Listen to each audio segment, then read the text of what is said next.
society, like, it's gone backwards. It's like the more money you got, it's like India. The more money you got, the more status you got in life. Do you get what I'm saying? I don't want to live in a shit society like that, man. Do you get what I'm trying to show you where we fucking scoff at the poor? Whoa, Do you get what I'm trying to show you? One thing I've learned about this country, the more money you have in Great Britain alone, the more the government make you pay tax on it.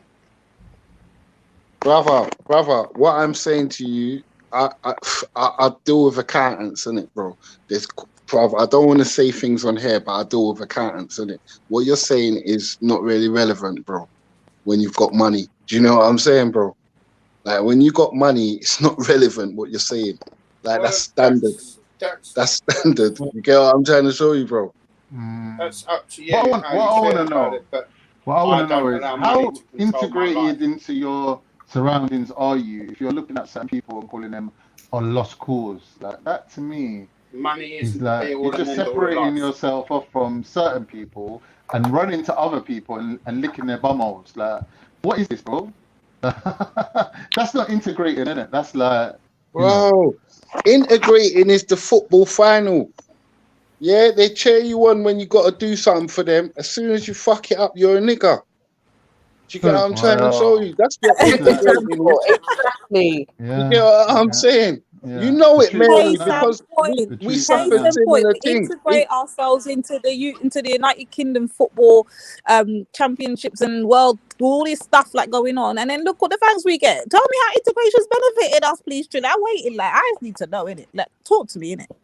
Nah, Trilla's smoking crack, man, or he's drinking too early. He's gone for a refill, You are aware that most of that racial hatred towards our players, 97% of that was actually from abroad. No, brother. 97% of it, brother. 97% of it wasn't at Streatham looking for a fight. 97% of it wasn't up Streatham looking for a fight either. Do you get what I'm trying to show you? Do you get what I'm saying? Or wasn't posted wherever you go. Wasn't posted in Dalston looking for a fight. 97% wasn't. It was just some fucking drunk lads, obviously. And if football, do you agree football's a reflection of society? No, I don't. I don't agree that. To a certain extent, but I can say alcohol is so. Okay. No, but I say football. Culture. That's in the culture. Football, the compasses, all of that, the alcohol, the whole shebang, like that is their culture. That was a great definition of their culture. Yeah, that's right. Everyone was there. Everyone was there.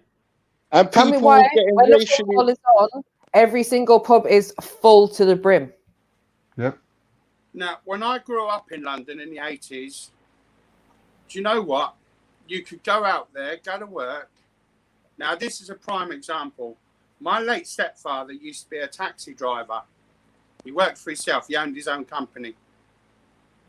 And on a Sunday, some Sundays that he worked on, he'd come home for dinner and he'd leave his keys in the ignition with the window down outside the house. Not one person. You wouldn't even dream about touching that car, driving off of it, stealing it, whatever. Yeah? It's got nothing to do with football.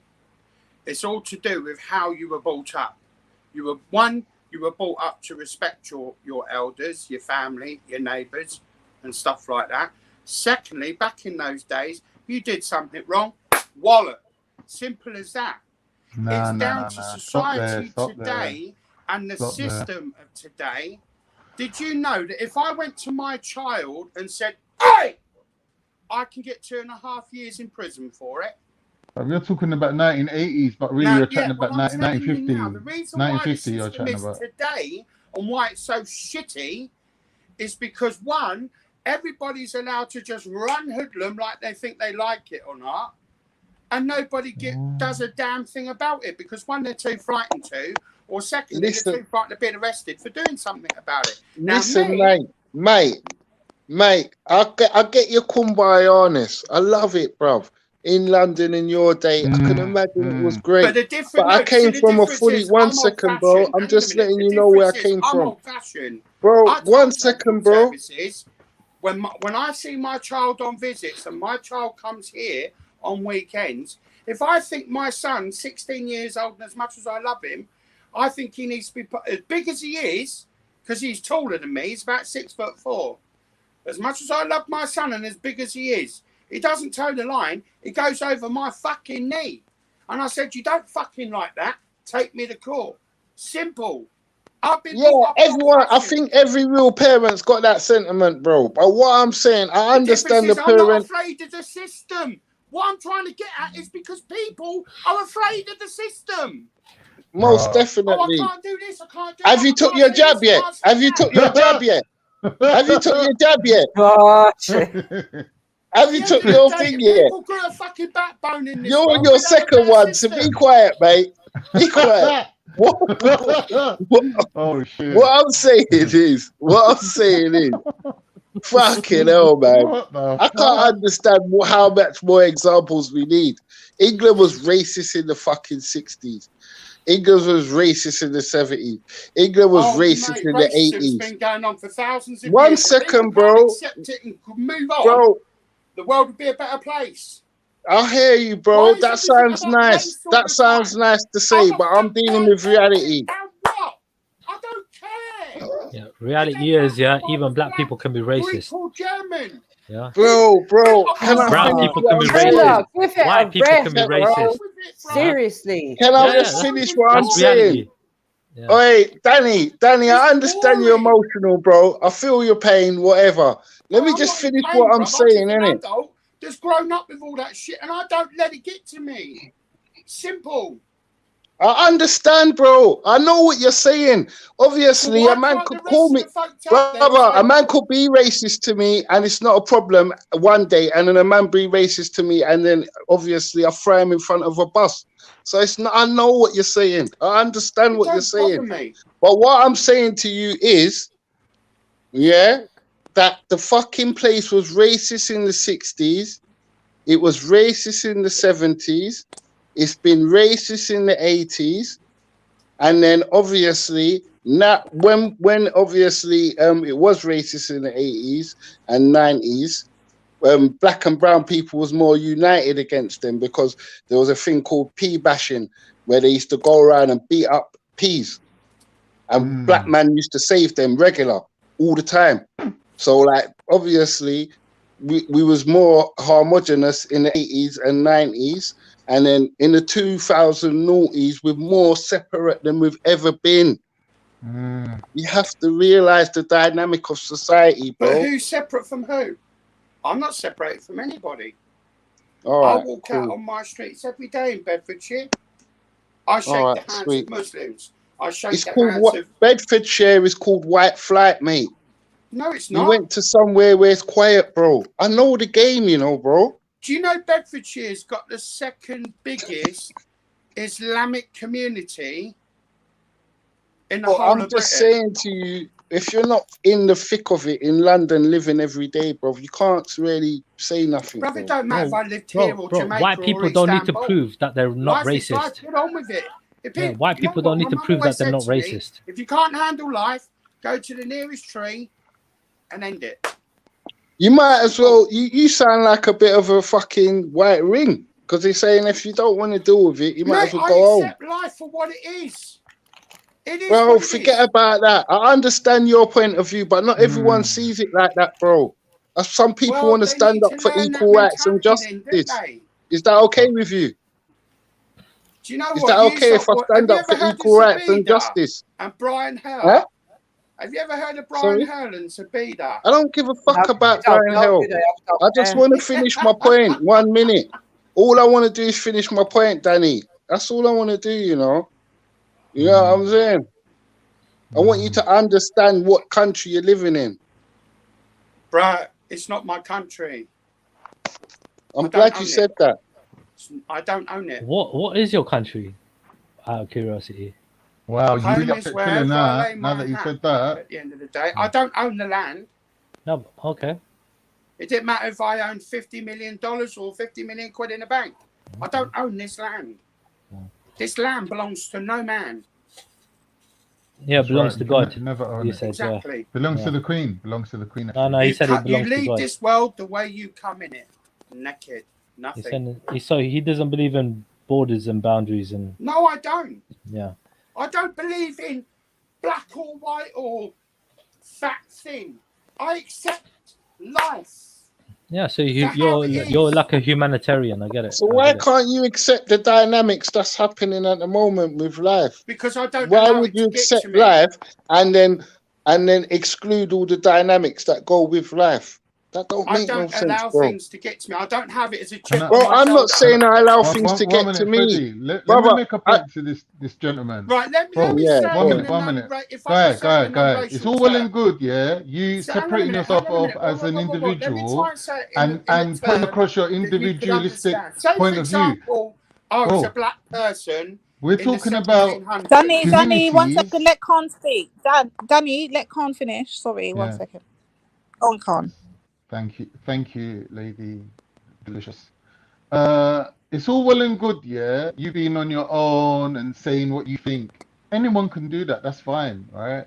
But we're talking about communities and community interactions, right? So, like, my suggestion to you, bro, is like go out there and find a load of like-minded people in your area and create a community of people, yeah. And then maybe your point of view would have a little bit more resonance. Because at the moment you're just one guy. And that's so admirable, you know, like all be the change you want to see in the world and all that. But, you know, you're not really having an impact on the environment beyond your like local area. Like you walk to the shop and come back maybe, and the people that you meet along the way, you can tell them like, oh, fuck racism and what they've done to them football players. Bro, my village. What when he's we're talking doing, about what a he's community, doing. right? Go on, Freddie. So sorry to cut you, Khan. What he's doing, Danny, let me have the mic 1 minute. What he's doing is basically man's telling him that there's trauma and that we're suffering from something, and he's saying, no, it's not, you're not suffering from nothing. Get over it, sort yourself out, ignore it. Like fucking hell, bro, are you dumb? Let me tell you something. It's a bit weird, Danny. I'll tell you why Minute. it's weird. Danny, I'll tell you why it's a bit weird for me to comprehend where you're going with this, because I understand you want to be, you know, the kumbaya, the peace and harmony in everybody, and God loves everybody and all of that good stuff, yeah. But right now we see what's going on with Palestine and the Jews and Israel and all of that madness. Do you have that same sentiments and that about people don't own land and people this and people that? And do you have that very same thing? I know Triller doesn't. I know Triller for a fact doesn't. He's running his mouth now, but he doesn't. I don't agree with war on any side. War is bad, there's casualties. I don't agree with it. But I'm sorry, am I living in Israel? Am I living in Palestine? Now, if that problem was on my doorstep and it was causing harm to my kids or my family or my friends, then I'd probably have something to say about it. What am I, as a fat man here, going to do with something that's happening 1,000 miles away? Yeah, and more importantly, when it comes down to it, right, a lot of the times, and I love people you know what, Danny, I love your honesty. I love that, Danny. Brilliant. I'm not being funny, you know what, but business is here. Danny, listen to me. Mine. Listen to me, Dan. All right, I hear that. You know what, Danny? That's a perfect example. I love that answer that you just gave there. That because it ain't personally affecting you and it ain't in your doorstep, you don't care about it. But guess what? It affects my doorstep. It affects my people's doorstep. This is why we are passionate. And this is why I said to Triller earlier, because it's not affecting you directly. That's why you've got the stance you've got the stance. If it was your people and you're affecting your nation, he wouldn't have that stance. Trust and believe that. He wouldn't have it. Yeah, I guess we all got our prejudices and our biases, I guess. See, you know, I don't. to a certain degree. I'll get it. You know why? It was how I was brought up. I wasn't brought up to let me say it this way. Pretend this was a cross, right? And I don't mean this to sound racist. Who did this 2,000 years ago and walked up that hill? What did he do 2,000 years ago? But am I Jesus Christ? No, I'm not. Am I Allah? No, I'm not. Am I Prophet Muhammad, peace be upon him? No, I'm not. No, I'm not. Yeah, but you're talking to It people sounds all like nice. Lady D What you need to and do is write Freddie Pinto, all of that. who are No, card. One community-minded second. people. Understand? Hello. Can anyone hear me? Yes, bro. Yeah. Yes, bro. All right. Public service announcement. And the racist abuse these young players were subject to has stoked condemnation across the board. Let's take a look. No, I mean, I grew up abroad in some countries. One sec. 1 second, Danny. You know, we were supposed to wake up on Monday morning, you know, proud, no matter the result. Can we get volume, Maku? Yeah, turn it up. We woke up ashamed to be English, not of the players who conducted themselves admirably, ashamed of the tens of thousands of men who thought it was okay to take a piss in the street on Sunday night, like proud Englishmen. We're pissing for England. You don't seem that proud of your country. In fact, you don't seem to like it that much at all.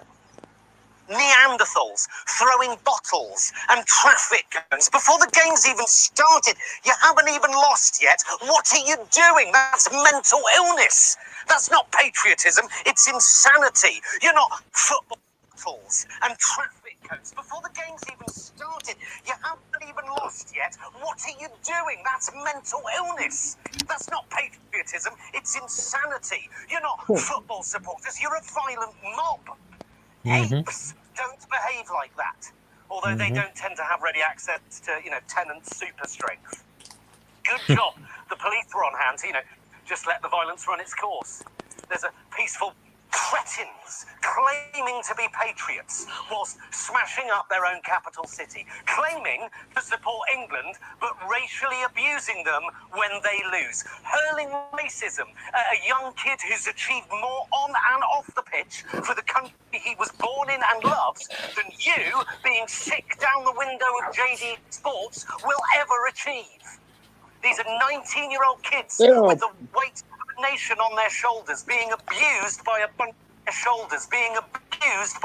of fat, sweaty, racist yobs with the weight of 20 years of doner kebabs on their podgy man tits. This is why we're not allowed nice things, like sporting trophies and freedoms, because we don't deserve nice things. We can't be trusted.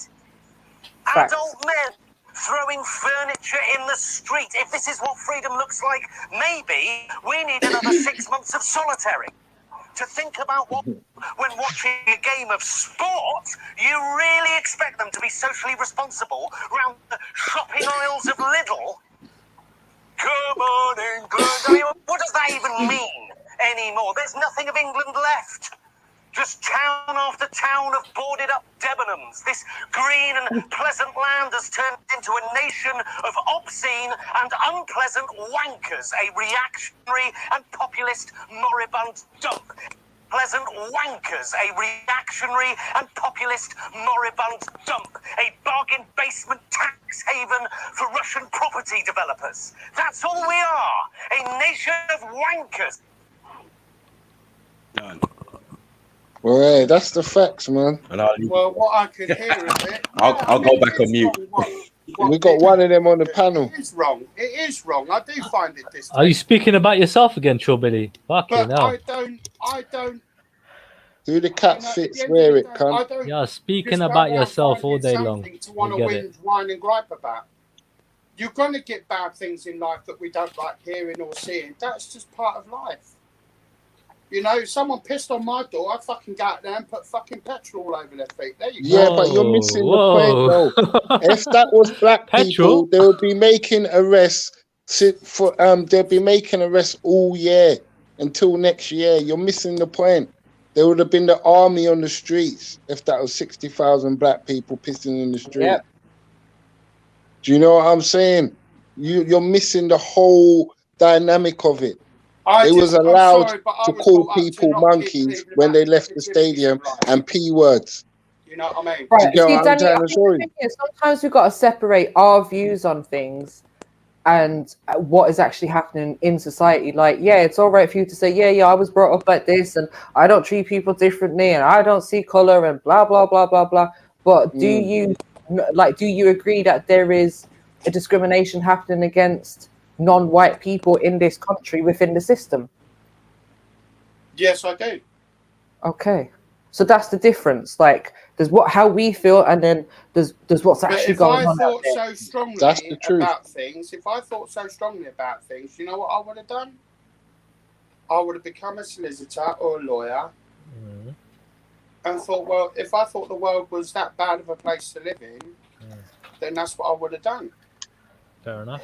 But Danny, you become a solicitor or a lawyer, you're still under the regulations within these boundaries. Do you know what I mean? There's only so much that they can do. It's like, do you spend your whole life fighting? Okay, I could become a politician. I can make changes, but you're still just little cogs in the same fucking system. Yeah, but you got lawyers fighting against slavery. Break down the system. This whole system is fucked. You said it yourself, Danny. This is like from the benefits that are causing people to be broke and dying out there from starvation, to people can't get housing and they're homeless, to racism that's going on left, right, and centre. Like, the whole system is mash up. So there's no point trying to fix it by becoming a solicitor or a politician or any of that bullshit. Facts. You see, sis. I feel so sorry for that fucking guy Rashford. I feel it for him, because he's the man that loves every nation, you can tell. Because you know what I'm saying, he's a man like myself. You can get along with anybody. You could tell that he's not socially awkward. Yeah. You get me? He just wanted to go out there and feed kids him one. If anybody could hit the post, it would be Rashford, isn't it? He's good enough to hit the post. Can you let Freddie finish, please? I could. Go on, carry on. Go on, carry on. Triller. Hold on 1 second. 1 second, everybody. 1 second. 1 second. I'm going to moderate, right? Whole nigga. Right. Man. All right, cool. So let one person talk at a time, man, please. Just respectfully. So everyone can hear what everybody else is saying. For a bit, man. Oh, go fuck yourself. Yeah, so Freddie was speaking. Oh, come on, man. Freddie was speaking. If we let Freddie continue. Yeah, what I'm saying is basically the guy done so much for his community and Manchester on the whole and England. With when the government was trying to starve kids to death through COVID. Do you get what I'm trying to show you? He managed to put pressure on the government and feed majority of them was white children. That's facts. Do you get what I'm trying to show you? And they can't even put no fucking respect on his name. As soon as the man misses, he got some racist. He got the government to backtrack on their policy as well, because the government was saying, well, no, we're not going to give people the money. Man, that's why you know. That's why you know. With the minister, and then they agreed, okay, we'll give this is when people are getting the vouchers or whatever it was. Definitely. So he has made like a big impact on this country, and everyone was behind him at that point. Everyone was picking him up. If you can't put no respect on his name, bro, this is the real England, though. I'm not gonna lie, man. Like that match was just like typical England. Do you get what I'm saying? And people will realize soon, innit? Like obviously. So Triller, what's your beef with gold teeth? Come on, talk to me. My beef with who? What? Huh? With gold teeth. It's a phrase. Anyway, I mean, what's your problem with Rashford and anything that he's done? Do you feel?